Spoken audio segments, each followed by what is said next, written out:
मेरे वालिद ने मेरा जिस्मानी, दिमागी, जज्बाती और जुनानी इस्तेसाल किया। जहां तक मुझे याद है, छोटी उम्र से लेकर 18 साल की उम्र तक, जब तक कि मैंने घर नहीं छोड़ा। इस्तेसाल के मायने हैं गलत इस्तेमाल करना, बदसलूकी करना, बर्बाद करना, नकारा करना, ऐसे तरीके इख्तियार करना कि नुकसान हो, जुल्म करना और जाती करना।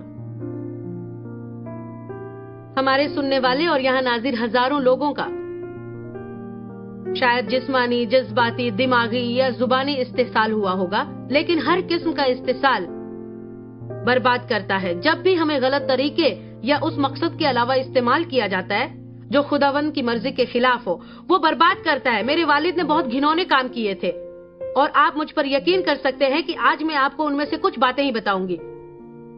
कुछ बातें तो इतनी करी हैं कि मेरे लिए उन्हें लोगों के सामने बताना नागवार होगा। वो मुझे छिपकर मेरी माँ और उनके जिस्मानी रिश्ते देखने को कहते और बाद में मुझे उन्हें बताना पड़ता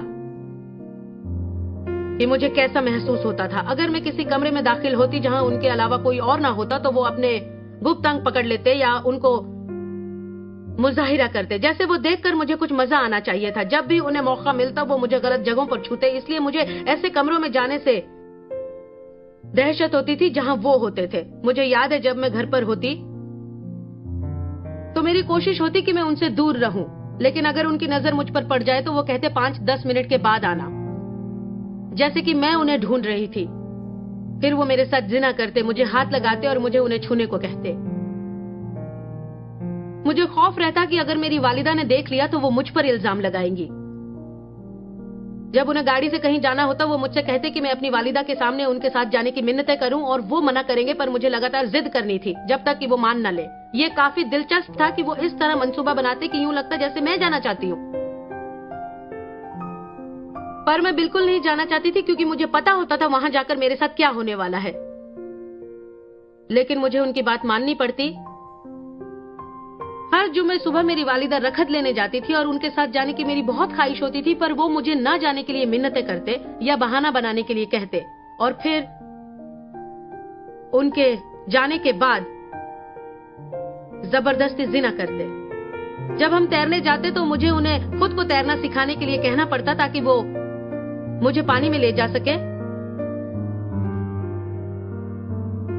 मुझे हाथ लगा सके। मेरे बड़े होते वक्त ऐसी कोई जगह नहीं थी जहां मैं महफूज महसूस करती। आप तसव्वुर भी नहीं कर सकते कि जब किसी बच्चे पर यह सब गुजरता है तो उसके मन पर क्या होता है।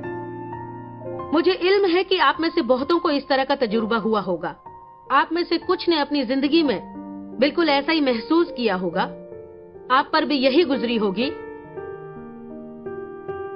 वो चाहते थे कि मैं अपनी स्कूल की लड़कियों को घर लाऊं ताकि वो उनके साथ भी वही करें जो मेरे साथ करते थे। मैं अपनी सहेलियों को ना लाने के बहाने बनाती, पर उन्होंने हमारे पड़ोस में रहने वाली एक लड़की के साथ कई बार जबरन जिना किया। वो मेरी सहेली थी।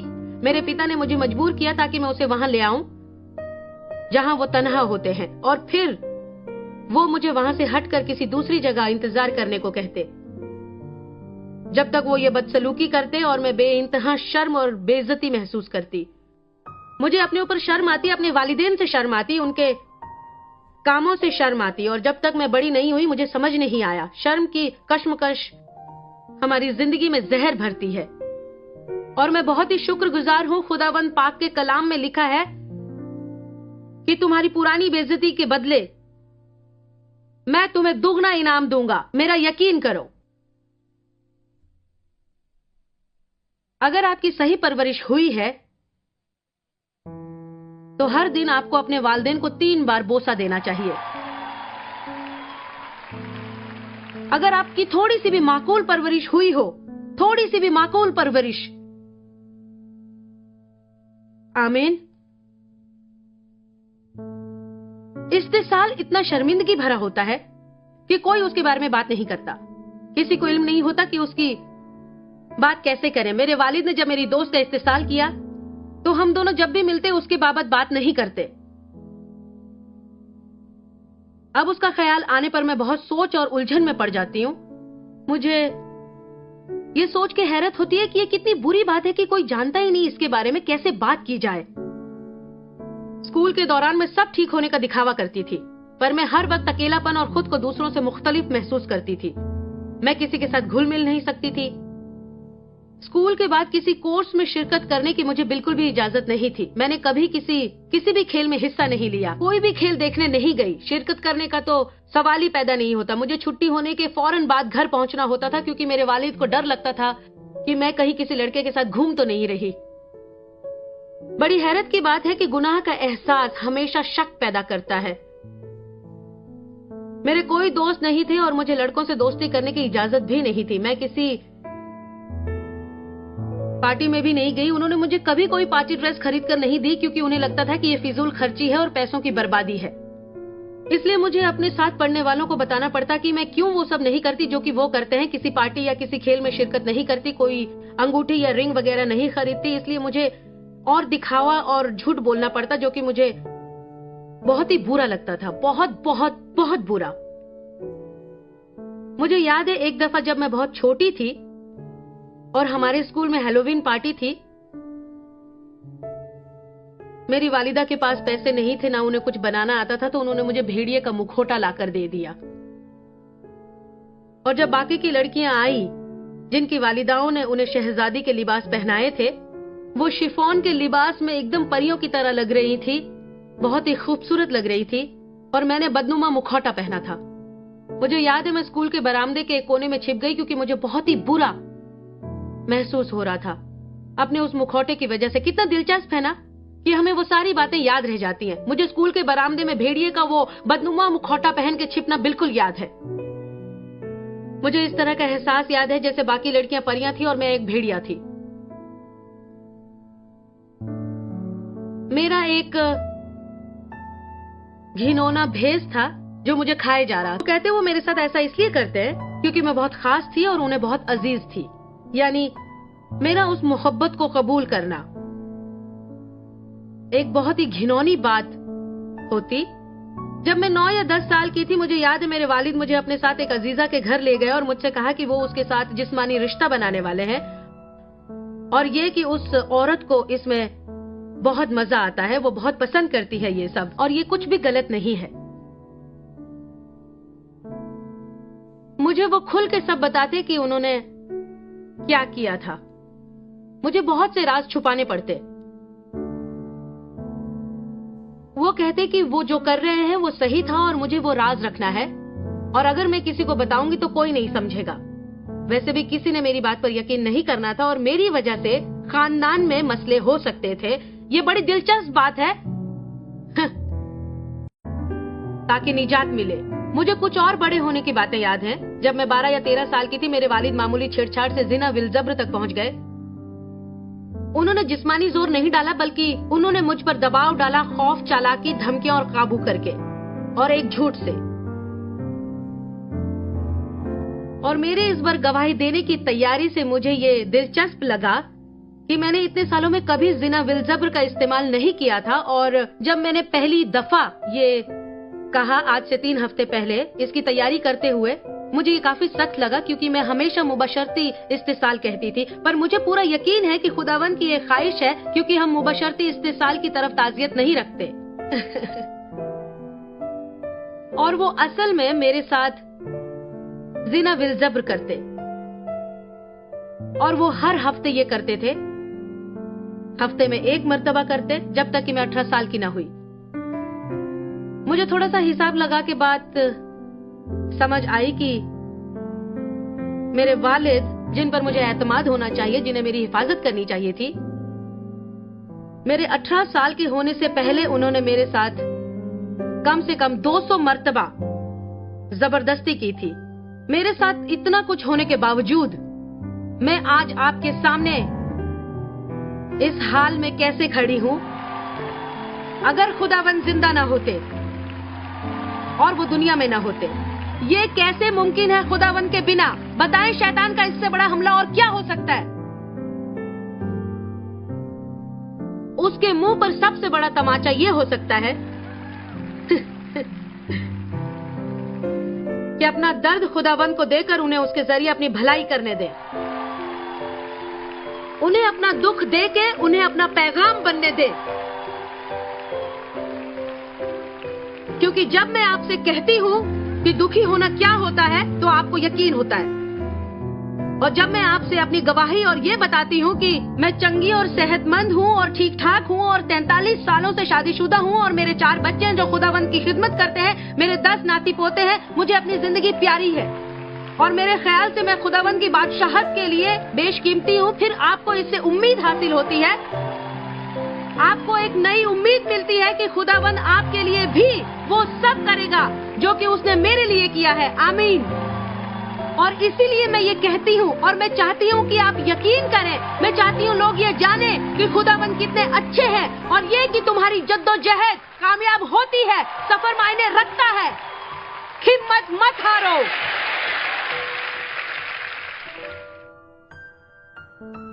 क्योंकि सिर्फ मेरे वालिद ने ही नहीं बल्कि और भी 2-3 आदमियों ने मेरे साथ ये करने की कोशिश की थी। एक आदमी जिनके लिए मैं काम करती थी, फिर मेरे चाचा, मेरे दादा, मतलब कि मेरे खून के रिश्तेदारों ने भी मेरा फायदा उठाने की कोशिश की। तो मुझे लगता है कि ये सब उस माहौल का असर था जिसमें कि वो पले बड़े या बड़े हुए। लगता है कि दुनिया में बहुत से बुरे लोग भरे हैं और इसी की वजह से हम शक करते हैं और सख्त होते हैं। मुझे याद है कि जब मेरी डेव के साथ शादी हुई थी तो डेव मुझसे अक्सर पूछते थे, तुम ऐसा सलूक क्यों करती हो जैसे कि मैं तुम्हारा दुश्मन हूँ।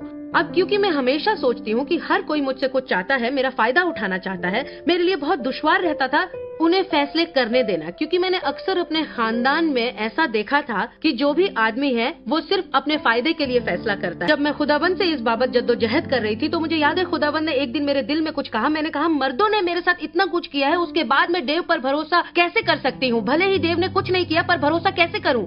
मुझे याद है खुदावंद ने मेरे दिल में कहा, मैं तुझे डेव या किसी और मर्द पर भरोसा करने को नहीं बल्कि मुझ पर भरोसा करने को कह रहा हूँ। साल का शिकार हुआ हर इंसान बहाल हो सकता है, पूरा बहाल। बेशक मेरी कुछ ख्वाहिशें थी जो कभी पूरी नहीं हुई। मसलन मैं चाहती थी कि वो हो, कभी नहीं जानती थी कि अच्छा बाप होना क्या होता है। मैं कभी नहीं जान पाई कि वालिद की गोद में बैठना कैसा लगता है बिना इस खौफ के कि वो चीज किसी और में बदल जाएगी। ऐसा कभी नहीं होगा कि दुखी होने पर मैं अपने बाप को अपने पास बैठा हुआ पाऊं और उन्हें बताऊं कि मुझ पर क्या क्या गुजर रही है, मेरे क्या क्या मसले हैं। मेरे पास वो नहीं था, पर मेरे पास उससे कुछ बेहतर है।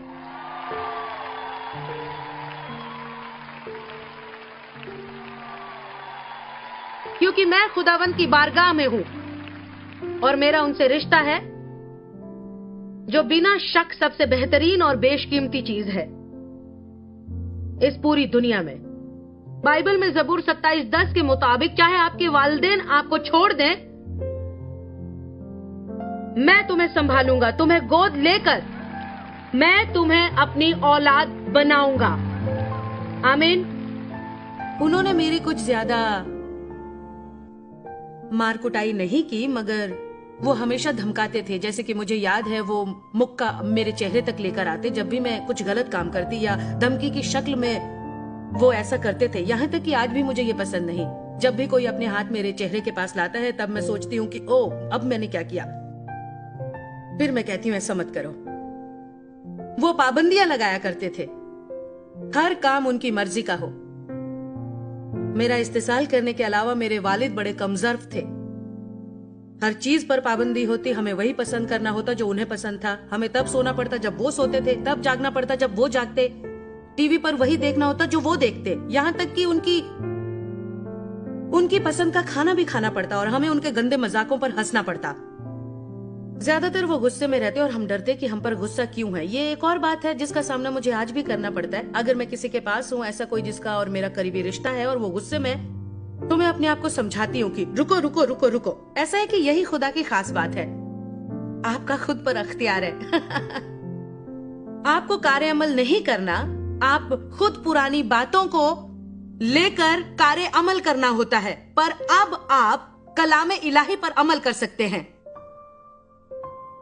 मैं अपने आप से शर्मिंदा थी जो मेरे साथ किया जा रहा था, और मैं अपने अकेलेपन से भी परेशान थी। अकेलेपन में जवान हुई। हर शनिचर की शाम वो मुझे मैखानों में ले जाते जब मैं जवान हो रही थी, जहां वो नशे में चूर हो जाते, और वो मुझसे जबरन अपने साथ जिना करवाते। वहीं उनकी कार की पिछली सीट पर एक दफा किसी पुलिस ऑफिसर ने उन्हें पकड़ लिया, तब मैं बड़ी खुश हुई। उन्होंने उससे कहा कि मैं उनके दूर की रिश्तेदार हूँ। फिर मुझसे कहने लगे कि तुम्हें उनके साथ मुबाशरत करनी पड़ेगी, तभी वो हमें छोड़ेगा, वरना हम दोनों को सलाखों के पीछे जाना पड़ेगा। बस खुदा का शुक्र है उस वक्त पुलिस वाले को उसके रेडियो पर बुलावा आया और मैं वहां से बच निकली। तो एक बार मैंने अपने अजीजों को यह बात बतानी चाही, मगर उन्होंने कहा उन्हें मुझ पर भरोसा नहीं, क्योंकि वो इस झमेले में पड़ना नहीं चाहते। एक दफा मेरी वालिदा अस्पताल में थी, तब मैंने अपने वालिद के नाम एक लंबा खत लिखा, यह बताने के लिए कि मुझे इससे कितनी घिन है, और इस एहसास को दूर करने की खातिर मैं दिन में कई बार गुस्ल लेती हूँ। और मैंने हिम्मत जुटाकर उनसे कहा कि ये सब वो रोक दें। वो रात की ड्यूटी किया करते थे और तब वो आधी रात को घर लौटे और फिर क्या था, दनाते हुए सीधे मेरे कमरे में दाखिल हुए और मैं डर के मारे उनसे माफी मांग बैठी और बोली कि मुझे ऐसी बातें नहीं लिखनी चाहिए थी। मेरे ख्याल में जब आखिरकार मुझसे जितना हो सका मैंने लोगों को बताया, पर कोई पुरसाने हाल नहीं निकला। ना तो पुलिस मदद कर रही थी, ना कोई रिश्तेदार साथ दे रहा था, ना मेरे वालिद मान रहे थे। तब मैं खामोश हो गई और सोचने लगी कि मेरा गुजारा होगा। एक वाकया मुझे याद आता है जो कि मेरे लिए सबसे शर्मनाक था। वो ये, मेरे वालिद मुझे हर इतवार की दोपहर कार चलाने की तालीम देने के बहाने ले जाया करते थे, और उन तमाम अजीबो गरीब जगहों में से जहां वो मुझे ले जाते हवस पूरी करने, जहां वो मेरे साथ जिना करते, वो जगह हुआ करती थी एक कब्रिस्तान, और वहां कार में ही वो मेरे साथ जिना करते। अगर कोई गुजरता तब वो इस तरह बनते जैसे कि हम लोग कब्रों को देखने आए हैं। घिन घिन घिन घिन घिन घिन घिन घिन घिन। रातों में वो ट्रक मैकेनिक का काम करते थे। दिन के वक्त मैं स्कूल में हुआ करती थी और मुझे शनिचर और इतवार के रोज उनसे निपटना पड़ता था। लेकिन मैं बता दूं, मुझे गर्मी के दिनों से नफरत थी। मैं स्कूल खुलने का इंतजार करती। अक्सर सुबह वो मुझे जगाने आते तो चादर के अंदर से मुझे छूते। दरअसल मेरे वालिद सिर्फ मुझसे ऐसा नहीं करते, उनका वास्ता बहुत सी औरतों के साथ था जिनके साथ उनके नाजायज रिश्ते थे, और वो बहुत ही गमजदा थे। मैं खुशी के साथ कह सकती हूँ कि खुदा के फजल से मैंने अपने वालिद को 100% बख्श दिया है। इसमें थोड़ा वक्त जरूर लगा, पर ऐसा मैं कर पाई। मैंने उनको बख्श दिया, पर मैं पूरी तरह से उन्हें बख्श नहीं पाई। और मुझे याद आया जब खुदा पाक ने कई बरस पहले मुझसे फरमाया कि मैं अपने वालिदैन को साउथ ईस्ट मिजूरी से, जहाँ उनकी रिहाइश थी, यहाँ हमारे घर पर जो सेंट लुइस में है, लाकर उनकी तीमारदारी उनके मरते दम तक करूं। तब मैंने सोचा कहीं तू मजाक तो नहीं कर रहा।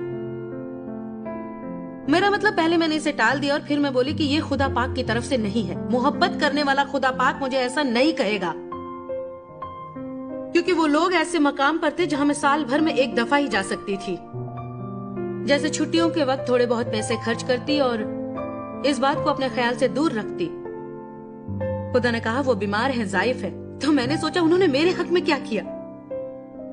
तब पता है क्या जवाब आया? तुम सांसें ले रही हो। वो दोनों जब एक हुए तब मुझे ये जिंदगी मिली। तो मेरे लिए ये बहुत ही मुश्किल था। ऐ रब, मेरे लिए ये बहुत मुश्किल होगा। मगर मैंने तब तक काफी तजुर्बा हासिल कर लिया था ये जानने की खुदा पाक कब मुझसे निपटते हैं, और मैं इससे भी वाकिफ थी कि खुदा पाक हमसे कुछ भी ऐसा नहीं करवाता। मेरा मतलब, पहले मैंने इसे टाल दिया और फिर मैं बोली कि ये खुदा पाक की तरफ से नहीं है। मोहब्बत करने वाला खुदा पाक मुझे ऐसा नहीं कहेगा, क्योंकि वो लोग ऐसे मकाम पर थे जहां मैं साल भर में एक दफा ही जा सकती थी। जैसे छुट्टियों के वक्त थोड़े बहुत पैसे खर्च करती और इस बात को अपने ख्याल से दूर रखती। खुदा ने कहा वो बीमार है, जाइफ है। तो मैंने सोचा उन्होंने मेरे हक में क्या किया। तब पता है क्या जवाब आया? तुम सांसें ले रही हो। वो दोनों जब एक हुए तब मुझे ये जिंदगी मिली। तो मेरे लिए ये बहुत ही मुश्किल था। ऐ रब, मेरे लिए ये बहुत मुश्किल होगा। मगर मैंने तब तक काफी तजुर्बा हासिल कर लिया था ये जानने की खुदा पाक कब मुझसे निपटते हैं, और मैं इससे भी वाकिफ थी कि खुदा पाक हमसे कुछ भी ऐसा नहीं करवाता जिसमें हमारी भलाई ना हो। मैं चाहती हूँ आप याद रखें कि खुदा पाक हमसे वही काम करवाता है जिसमें हमारी भलाई हो। हम मेरे वालिदैन को अपने साथ सेंट लुइस में रहने के लिए लाए। तब मैंने एक मकान खरीदा उनके लिए, जिसमें हमारी जमा पूंजी लग गई। उनकी कार खटारा हो गई थी, इसलिए उनके लिए नई कार खरीदी। उन्हें फर्नीचर की जरूरत थी। हमें हर हफ्ते वहाँ किसी को उनके लिए गल्ला खरीदने भेजना पड़ता था। वक्त दर वक्त मरम्मत की जरूरत पड़ती जो हमें करवानी पड़ती थी। हमने उनके लिए कपड़े खरीदे। 3 साल बीत गए पर मेरे वालिद के मिजाज में जरा भी तब्दीली नजर नहीं आई और फिर ऐसा वक्त आया कि वो चर्च जाने का जतन करते। एक शुक्रगुजारी की सुबह मेरी वालिदा ने मुझे फोन पर बताया, तुम्हारे अब्बा चाहते हैं तुम यहाँ आओ, वो तुमसे बात करेंगे। फिर वो बोली, मेरी समझ में नहीं आ रहा क्या हो गया, वो बस 3 हफ्तों से रोए जा रहे हैं, तो तुम फौरन आ जाओ। देव और मैं वहां गए। वो मुझे देखते ही रोने लगे और कहने लगे, मैं तुम्हें बताना चाहता हूँ मैंने जो कुछ तुम्हारे साथ किया मैं उसके लिए पशेमान हूँ। आगे उन्होंने कहा, मैं 3 सालों से कुछ कहना चाह रहा था मगर मुझ में वो मर्दानगी नहीं थी, मेरे अंदर हिम्मत नहीं थी। फिर उन्होंने देव को देखा और बोले, जानते हो तुम्हारी जगह कोई और होता तो मेरा कत्ल कर देता, मगर तुमने मेरे साथ नेकी के अलावा कुछ नहीं किया। और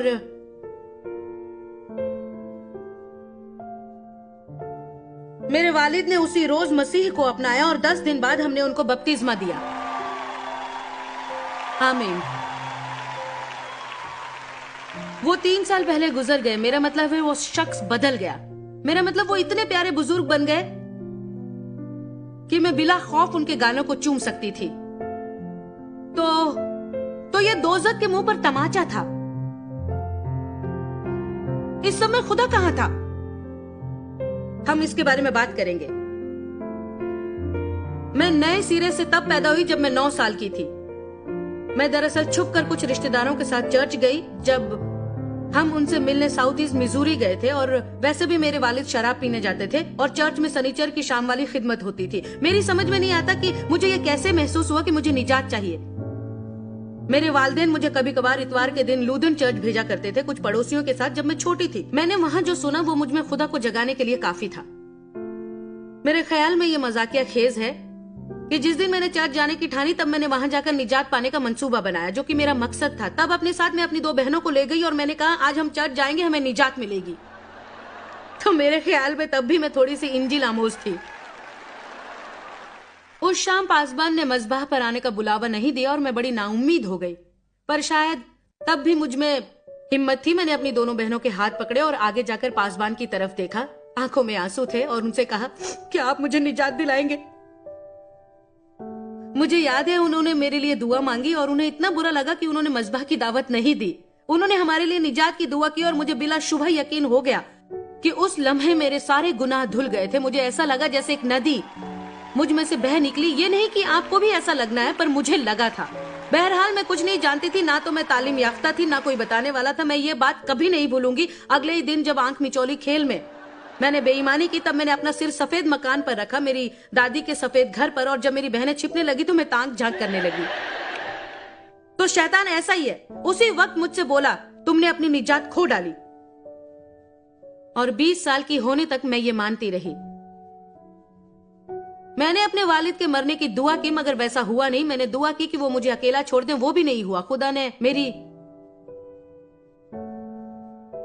मेरी मदद क्यों नहीं की? मैं दुआएं करती, उससे मांगा करती। मैं उसकी मासूम बच्ची थी जिसका इस्तेसाल हो रहा था। मगर क्या आप जानते हैं कि मेरे पास उन बातों के जवाब नहीं थे, मगर आज ईमान के जोर पर मैं उन्हें समझने लगी हूँ। इसलिए वो कलाम जो मैंने सुनाया कि ईमान के तहत हम समझते हैं कि आलम कैसे बना, इसे मैं अपने जहन के जोर से आपको नहीं समझाऊंगी, क्योंकि मैं आपको समझा ही नहीं पाऊंगी। लेकिन मुझे ये बात पता है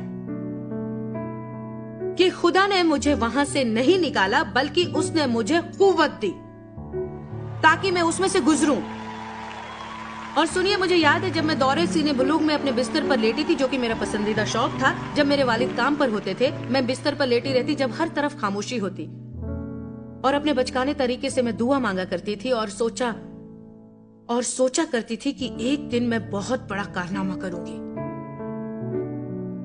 एक दिन मैं बहुत बड़ा कारनामा करूंगी। मेरा मानना है कि खुदा पाक हर एक में बड़ा बनने का बीज डालता है। मेरा मानना है कि आप में वो काबिलियत है जिसका तसव्वुर भी आपने नहीं किया होगा। मगर शैतान जो है वो हमें कमतर बनाना चाहता है। वो हमें कमतर बनाना चाहता है, छोटा बनाना चाहता है, लोगों के जरिए बदसलूकी करवाकर। मगर आज मैं चाहूंगी आप जान लें, हालांकि मेरा इस्तिसाल हो रहा था, मुझे तज दिया गया था, और ऐसा लगने लगा था कि मेरी कोई मदद नहीं करेगा और मुसीबत कभी नहीं जाएगी। तब इस सब के बीच में खुदा का एक मंसूबा था। खुदा का एक मंसूबा था। ये बात मैं आपको समझा नहीं पाऊंगी तो मुझसे मत कहिए कि समझाओ। मगर बरसों तक मैं कहती आई, बेशक कि काश मेरा इस्तेसाल ना हुआ होता। मगर खुदा ने मुझे दुरुस्त कर दिया और तकरीबन 3 साल पहले मैंने कहा, बेशक कि काश मेरा इस्तेसाल ना हुआ होता, और खुदा ने मुझे रोका। उसने फरमाया, ऐसा मत कहो। फिर मैंने इस पर गौर किया और मैं सोचने लगी सुनने में बड़ा अजीब लगता है, मगर मैं खुश हूं ऐसा हुआ। जानते हैं क्यों? क्योंकि आज उससे कहीं बेहतर इंसान हूं जैसे मैं कभी ना बनती। मैं नहीं जानती कि इसे मैं किन लफ्जों में बयान करूं, मगर मुझे पता है कि खुदा पाक ने मुझे रिहा किया है और उसने वो लिया जो कि शैतान ने मुझे दिया, लेकिन खुदा ने उसे मेरी भलाई में तब्दील कर दिया और आज मैं एक बेहतर इंसान बनके आपके सामने खड़ी हूं। पर ऐसा नहीं होता अगर मेरे साथ वो बुरा हादसा ना हुआ होता, और आप भी ऐसे हो सकते हैं। आज मैं ज्यादा कुव्वतमंद हूँ, खुदा को बेहतर जानने लगी हूँ और मैं लोगों का दर्द समझती हूँ, और मेरा मानना है, मैं मानती हूँ कि इसने मुझे उस काबिल बनाया कि मैं आपके दर्द और जरूरत में काम आ सकूं और पुरजोर तरीके से बताऊं कि खुदा जिंदा है, वो आपसे मोहब्बत रखता है और उसने आपके लिए एक मंसूबा बना के रखा है। तो शुभ मत कीजिए, कभी भी शुभ मत कीजिए, कभी शुभ मत कीजिए। क्या आप शिफा पाएंगे? आप उसको देख रहे हैं जिसने पाई है। आमीन। सबूत आपके सामने खड़ा है, आप यकीनन शिफा पा सकते हैं। ऐसी कोई गहरी खाई नहीं जहां पर से हाथ बढ़ाकर वो आपको बाहर ना निकाले। वो आपके कदम चट्टान पर जमाएगा, आपको एक हैरत अंगेज जिंदगी बख्शेगा, आपको राख के बदले सहरा देगा और मातम की जगह खुशी का रोगन और उदासी के बदले सितारिश का खिलाल बख्शेगा। वो आपको सदाकत का दरख्त बना देगा जो खुदाबंद का लगाया हुआ होगा, ताकि उसका जलाल जाहिर हो, और वो आपकी पुरानी परेशानियों का अजर दुर्गनी बरकतों से देगा। चलिए खुदा की तारीफ कीजिए।